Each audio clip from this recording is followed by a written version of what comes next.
गुजरात में आज गरीब कल्याण अन्न योजना के लाभार्थियों से संवाद करेंगे पीएम मोदी। राहुल गांधी आज सुबह 9:30 बजे विपक्ष के नेताओं को नाश्ते पर बुलाए। बीजेपी संसदीय दल की आज सुबह 9:30 बजे बैठक। पीएम मोदी कर सकते हैं सांसदों को संबोधित। यूपी में 16 अगस्त से खुलेंगे स्कूल। 50% छात्रों की उपस्थिति के लिए अभिभावकों की लिखित सहमति जरूर देनी होगी। सतीश मिश्रा का ऐलान। यूपी में 2022 में किसी पार्टी से गठबंधन नहीं करेगी बसपा, अकेले लड़ेगी चुनाव। यूपी में मुहर्रम पर इस बार भी जुलूस की पाबंदी। डीजीपी की गाइडलाइन पर उलमा नाराज। राष्ट्रपति 4 अगस्त को वेलिंगटन में डिफेंस सर्विसेज स्टाफ कॉलेज जाएंगे और 77वें स्टाफ कोर्स के छात्र के अधिकारियों से करेंगे बातचीत। आईसीएमआर की स्टडी में दावा, डेल्टा प्लस वेरिएंट पर भी कारगर है कोवैक्सीन। राजकुंद्रा मामले में शिल्पा शेट्टी का आया बयान, लिखा सत्यमेव जयते। और टोक्यो ओलंपिक आयोजन समिति की स्क्रीनिंग में 1 से 31 जुलाई के बीच आए हैं 90 कोरोना पॉजिटिव।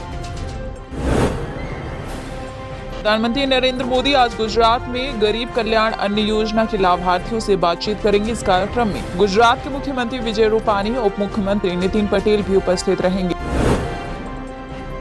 अगर कोई दूसरे शहर या राज्य से नोएडा या ग्रेटर नोएडा में रहने आ रहा है तो उसे कोरोना से जुड़ी 2 रिपोर्ट दिखानी होगी। इसी के बाद उसे रहने दिया जाएगा, वरना उसके खिलाफ कार्रवाई की जाएगी। वो 2 रिपोर्ट है, वैक्सीन लगवाने का सर्टिफिकेट व पास व 3 दिन पहले की RT-PCR जांच की रिपोर्ट।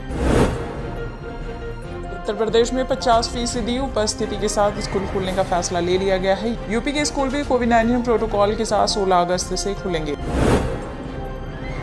भारत में कोरोना संक्रमण की आशंकित तीसरी लहर की शुरुआत इसी महीने हो सकती है। एक रिपोर्ट में ये दावा किया गया है कि अगस्त महीने से तीसरी लहर शुरू होगी, अक्टूबर में इसका पीक होगा। राहुल गांधी पर केंद्रीय स्वास्थ्य मंत्री मनसुख मंडाविया का पलटवार, कहा जुलाई में जिन 13 करोड़ लोगों को टीके लगे उनमें से आप भी एक शामिल हैं। सूत्रों के मुताबिक कर्नाटक के सीएम बसवराज बोम्मई मंत्रियों की लिस्ट लेकर दिल्ली पहुंचे हैं। वो केंद्रीय गृह मंत्री अमित शाह और बीजेपी के राष्ट्रीय अध्यक्ष जेपी नड्डा से मुलाकात भी कर चुके हैं। हाल ही में विशेषज्ञों ने कहा कि कोरोना वायरस का डेल्टा वेरिएंट वायरस के अन्य सभी वेरिएंट की तुलना में अधिक गंभीर हो सकता है और चेचक की तरह आसानी से फैल सकता है। देश में कोरोना महामारी के खिलाफ मजबूती से जंग लड़ रहा है भारत और इस जंग का सबसे बड़ा हथियार है वैक्सीन। वहीं भारी उतार चढ़ाव के बाद भी देश ने हासिल कर लिया है जुलाई महीने का लक्ष्य। यूपी ने महाराष्ट्र को पछाड़ा, हालांकि दोनों डोज देने के मामले में अभी भी महाराष्ट्र सबसे आगे है।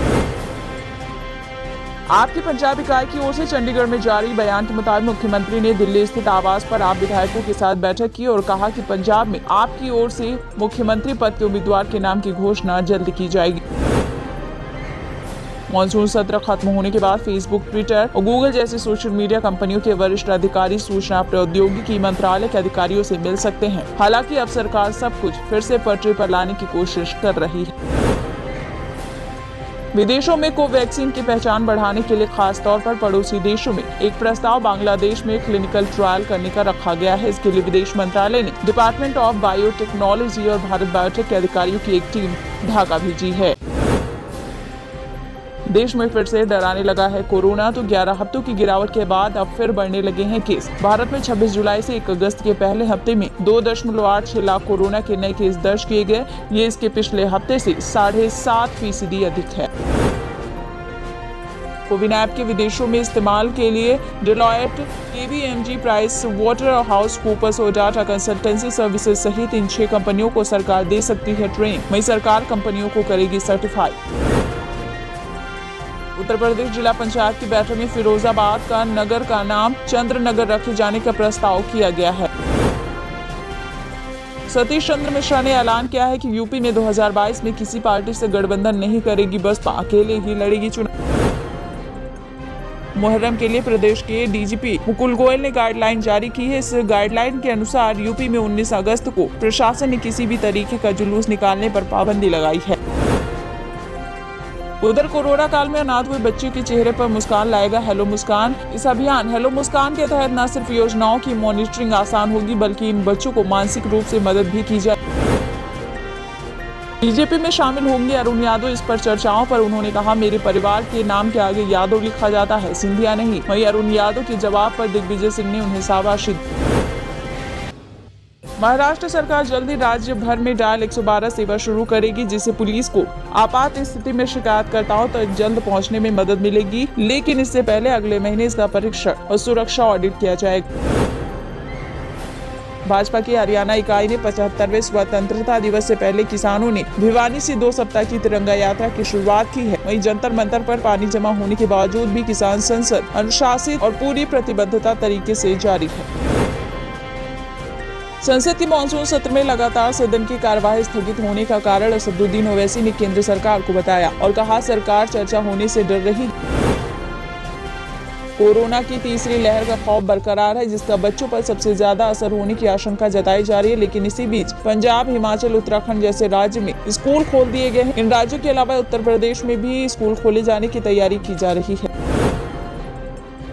जनता यूनाइटेड दल के नेता उपेंद्र कुशवाहा ने कहा है कि बिहार के मुख्यमंत्री नीतीश कुमार प्रधानमंत्री मटेरियल हैं। उन्होंने ये भी कहा कि लोगों ने नरेंद्र मोदी को प्रधानमंत्री बनाया और इसी तरह सीएम नीतीश कुमार में देश का प्रधानमंत्री बनने की क्षमता और सभी गुण हैं।